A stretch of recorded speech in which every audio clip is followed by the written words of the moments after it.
Looking at the banking sector, a lot of new requirements are coming in. Even Treasury was of the opinion that core capital for banks need to raise to about 5 billion shillings in the next 3 years.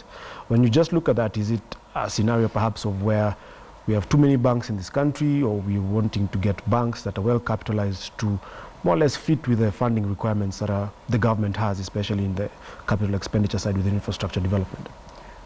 I think you can argue it both ways. Yeah. You require big banks for the simple reason that then you'll have domestic financing capabilities to fund those big infrastructure projects. So if it's $100 million, $200 million projects, yeah, that requires a very large number of banks to collaborate currently. Hence why even the last sovereign debt, or rather the commercial debt that we had 600 million was all done by foreign banks, not, yeah, local. So you require for the roads, the railways, the ports, the airports, the energy infrastructure projects, big banks. And that's part of our banks coming of age. So that there's a need for it. But that doesn't obviate the need for also small niche players. So there's nothing wrong with smaller banks.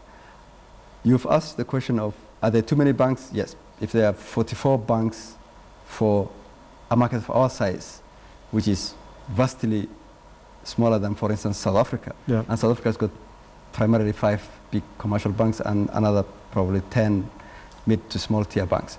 But we have 44 banks of varying sizes, and 10 or 15 of those still command 85% of the market share. It's highly fragmented. So you lose the benefits of scale. Scale, yeah, has got a lot of benefits in any industry. But the emerging thought now is too big to fail, but we are nowhere near there. Even our biggest bank is not a systemic risk, yeah, to the economy. So some level of consolidation is required, but you can argue it both ways. But that doesn't mean you don't need any small banks, especially when they are targeted at a specific niche market as community banks. Those ones will survive. There's space for but some level of consolidation is required for other upper end of the market, I think, for us to have sizable financial institutions that can fund big projects.